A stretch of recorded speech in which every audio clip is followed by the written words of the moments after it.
মহিলা বিল প্রসঙ্গ তুলেছেন, যেখানে বিজেপির মেজরিটি নিয়ে প্রশ্ন উঠছে। খুব স্বাভাবিক, আপনারা জানেন যে সেন্ট্রালে ক্ষমতায় চন্দ্রবাবু নাইডু এবং নীতিশ কুমারের ওপরে জোট, মানে এখন যেটা আছে সেটা বিজেপি সরকার নয়, বরঞ্চ এনডিএ সরকার, জোট তৈরি করে সরকার, সেই প্রসঙ্গ মমতা বন্দ্যোপাধ্যায় বলছেন। অন্যদিকে গুন্ডারাজ প্রসঙ্গে এই রাজ্যের মাটিতে দাঁড়িয়ে বিজেপি নেতা, কেন্দ্রীয় নেতা, প্রবীণ নেতা কি বলছেন রাজনাথ সিং, সেটা আপনাদেরকে শোনাবো, শুনুন।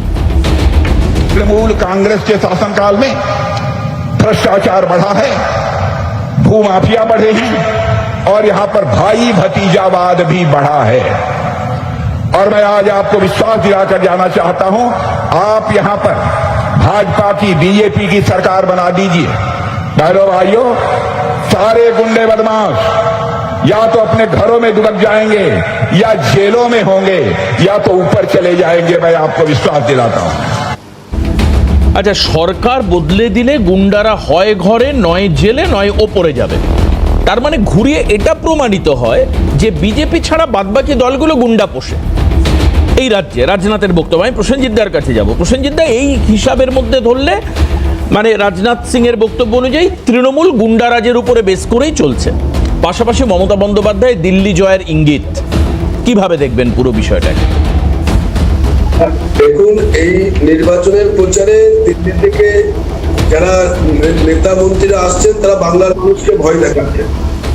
সদ্য জেল থেকে ছাড়তে তিনি বন্দর এলাকার প্রার্থী হলেন। ভারতীয় জনতা পার্টি গুন্ডা বদমাশ যারা প্রশ্রয় দেয়, সেটা বাংলার মানুষ ভয় দেখাবার চেষ্টা করছে, বাংলার মানুষকে ভীত সন্ত্রস্ত করার চেষ্টা করছে। কিন্তু বুঝতে পেরেছি, হ্যাঁ বলুন বলুন বলুন, শুনছি। বাংলার মাটিতে উত্তরপ্রদেশের বুলডোজার বাংলার মানুষ মানবে না, বাংলার মানুষ তার জন্য তৈরি হয়ে আছে। আর মমতা বন্দ্যোপাধ্যায় যে কথা বলেছেন যে বিজেপি শেষে শুরু হয়ে গেছে, গত লোকসভাতে যে বিল পেশ করেছিল, বিরোধীরা একজোট হয়ে সেই বিল পাস করতে লাগেনি।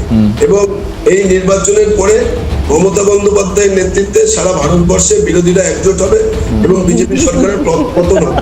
এটা শুধু সময়ের অপেক্ষা, নিশ্চিত। আচ্ছা, বিরোধীরা একজোট হবে, তার মানে সেটা কি কংগ্রেসকে নিয়ে জোট হবে না কংগ্রেসকে বাদ দিয়ে? কারণ সুদীপ্তা হাসছে এখানে শুনে, এটা শুনে আপনার কথা। ইন্ডিয়া জোট যেটা তৈরি হয়েছে, সেই ইন্ডিয়া জোট একত্রিত। হ্যাঁ, ইন্ডিয়া জোট মানে তো তার মধ্যে কংগ্রেসও তো আছে। যে বিল পেশ করা হলো, সেই বিলের বিরোধিতা তো কংগ্রেসকে সাথে নিয়েই পুরো ইন্ডিয়া জোটটাই সেই বিলের বিরোধিতা করবে।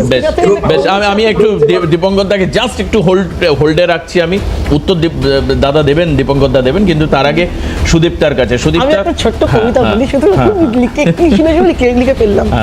ছক কষেছিল মোদি, 29 পেরোনো যায় যদি, কিন্তু ক্যাচ কট কট তাই পাল্টে গেল প্লট।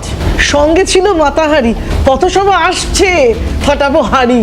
কে কার সঙ্গে কিভাবে শাট করে চলে, যখন ইডি আসে দুয়ারে, মমতা দিল্লি যায় প্রেয়ারে। অতএব এই কথাটা বলবেন না যে আপনারা সঙ্গে আছেন। আপনারা মাতাহারি মানে বোঝেন? মাতাহারি শব্দের অর্থ যদি বুঝতে পারেন, তাহলে যদি না বোঝেন তাহলে বুঝিয়ে দিচ্ছি। চর, গুপ্তচরকে মাতাহারি বলা হতো। গুপ্তচর বলছি মনে করি আমরা। যদি গুপ্তচর না হতেন, যেখানে যেখানে কংগ্রেসের জেতার লিটল চান্স থাকে, সেখানে পৌঁছে যেতেন না ব্যাগেজ নিয়ে।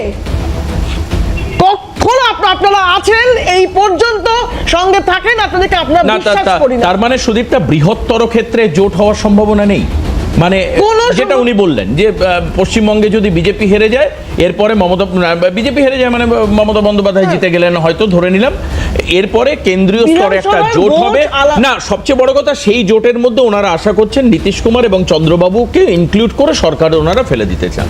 মানে উনি ফেলবেন সরকার? না, মানে উনি মানে তৃণমূল কংগ্রেস আর কি সেই ভূমিকাটা নেবে আর কি। তৃণমূল সরকারের এই মুহূর্তে 29টা এমপি আছেন, 29টা এমপি নিয়ে উনি সরকার ফেলে দেবেন না? জোট করা, উনি তো বলছেন জোট করা। উনি এই মুহূর্তে যে আমি করেছি, আমি কোনো জোট তো বলেননি। মমতা বন্দ্যোপাধ্যায় আরেকবার দেখেন, বলেছে যে আমি ধরেছি, আমি করেছি, আমি হারিয়ে দেব। কংগ্রেসের সঙ্গে কি ইগোর লড়াই এখানে, মানে কংগ্রেস মাথা রাহুল গান্ধীর নেতৃত্ব হবে না মমতা বন্দ্যোপাধ্যায়ের নেতৃত্ব হবে? সেটা পরে। আমি জোট সঙ্গে 29টা নিয়ে সঙ্গে ছিলাম মাত্র, এটা বলেননি। আমি করেছি, আমি ধরেছি, আমি। তার মানে তুমি বলছো এটা হচ্ছে অলিক কল্পনা, একটা স্বপ্নের।